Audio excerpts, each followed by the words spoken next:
Saludos, yo soy la licenciada Mariana Vegas y como parte de la tercera evaluación del curso Gestión de Calidad, en esta oportunidad vamos a hablar sobre la normativa kosher.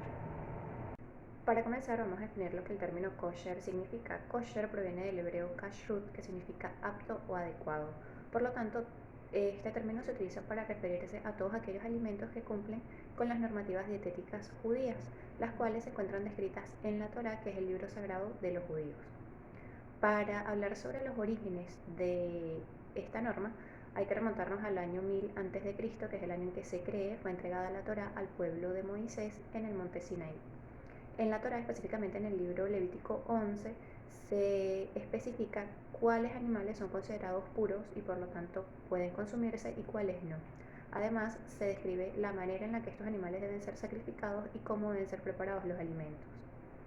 Todas estas normas fueron pasando de generación en generación de manera oral y escrita, y a medida que el mundo iba evolucionando, pues fueron desarrollándose nuevos sistemas para la elaboración de alimentos. De esta manera surgen los primeros supervisores, los cuales se encargaban de verificar que efectivamente los alimentos estaban siendo preparados siguiendo la normativa. En el año 1915, en el estado de Nueva York, se introdujo la primera ley para los consumidores kosher, en la cual se prohibía que alimentos que no fueran kosher fuesen comercializados como tal, es decir, se prohibía eh, la especie de estafa, el engaño hacia los consumidores kosher, que en este caso son la comunidad judía. Bueno, en aquel entonces era la comunidad judía. En el año 1924 se introduce la certificación rabínica.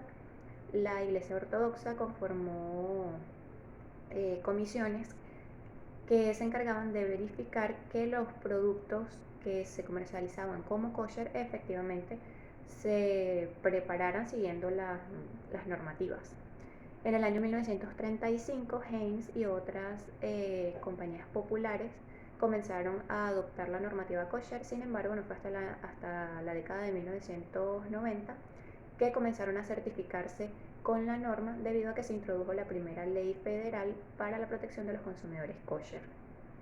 En cuanto a la temática de la norma, hay 4 puntos claves que deben tomarse en cuenta a la hora de considerar un alimento como kosher. El primero de ellos es el tipo de alimento.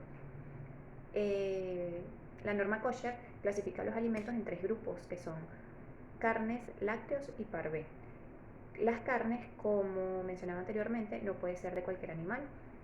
La Torá especifica cuáles animales pueden ser consumidos y cuáles no.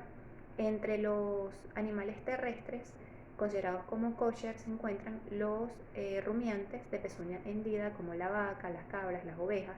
Los cerdos, al no formar parte de esta categoría, pues no son considerados kosher y por lo tanto no pueden consumirse. En cuanto a los peces, todos los peces pueden consumirse siempre y cuando tengan escamas y aletas. Los mariscos y los crustáceos, al no tener estas características, pues tampoco pueden consumirse. Y en cuanto a las aves, pues básicamente todas las aves de corral están permitidas. Los lácteos, bueno, son los que ya conocemos: leche, queso, mantequilla, yogur. Todos pueden ser consumidos siempre y cuando no se mezclen con productos cárnicos. Una de las principales reglas de esta norma es que la carne y los lácteos no pueden mezclarse en el mismo alimento, no pueden utilizarse los mismos utensilios para por lo menos el mismo cuchillo para picar la carne y el queso. Eso no está permitido, no pueden mezclarse ni siquiera en el mismo plato. Y la razón de ser de esta regla pues es meramente religiosa. En cuanto a parvé, significa neutro, y en esta categoría entran todos los alimentos que no son ni carne ni lácteos, como por ejemplo las frutas, las verduras, los huevos, los aceites. El segundo punto es shehita. Shehita es el nombre que se le da a la técnica que se utiliza para sacrificar a los animales que van a ser consumidos. La técnica consiste en realizar un corte en la arteria carótida del animal y dejar que éste se desangre. Lo realizan de esta manera porque ellos consideran que así el animal sufre menos y es más respetuoso también el sacrificio.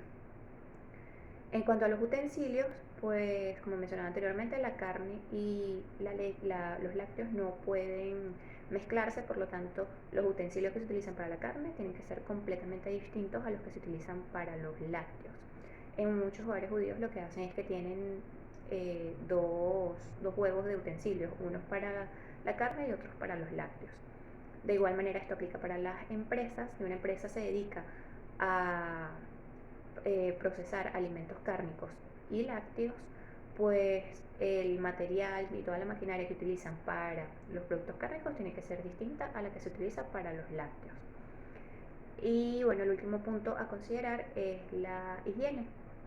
Por este motivo, cada vez son más las empresas que se suman a la certificación kosher, porque esta norma exige altos estándares de higiene, debido a que por lo menos lo que son insectos, las bacterias, nada de eso está considerado como kosher, y por lo tanto los alimentos tienen que estar libres de estas,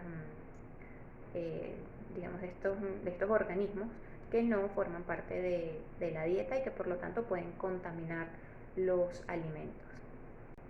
En cuanto al proceso de certificación, el proceso inicia con la solicitud de la empresa hacia el ente certificador. Posteriormente se realiza una revisión inicial en la que el ente certificador se encarga de revisar, valga la redundancia, los ingredientes, los proveedores con los que trabaja la empresa, si esos proveedores están certificados como kosher, de dónde provienen las materias primas. Luego se realiza una inspección de las instalaciones, en las que principalmente lo que se busca es evaluar las condiciones de higiene que tiene la empresa, porque como mencionaba anteriormente, la higiene es uno de los puntos críticos que deben cumplirse para poder certificarse con esta norma.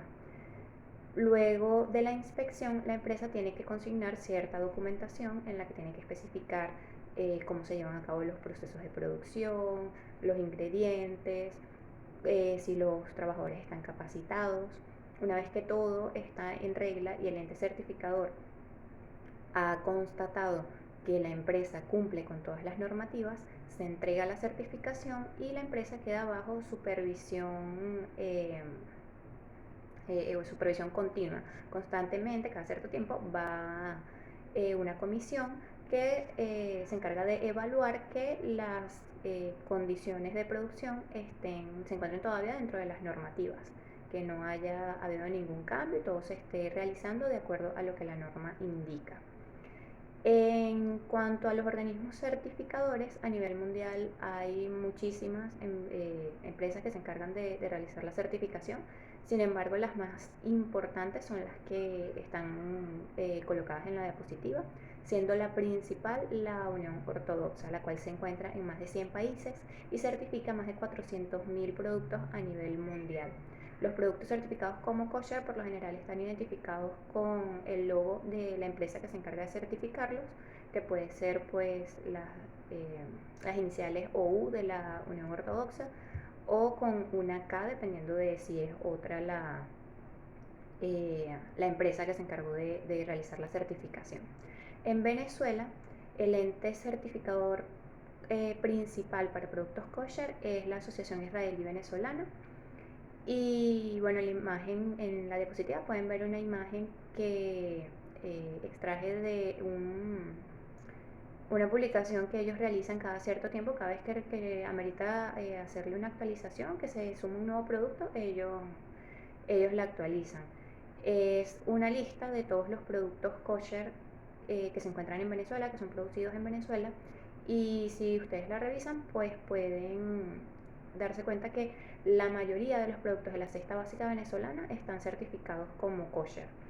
En la imagen es solamente un pedacito de la lista, pero si ustedes buscan en internet, la lista está es completamente pública, y van a encontrar alimentos de marcas como Polar, Heinz, Alfonso Rivas, Kraft. Como les dije, casi la mayoría de los productos que consumimos de la cesta básica están certificados como kosher. Bueno, hasta aquí la exposición. Espero haberme hecho entender. Hasta luego.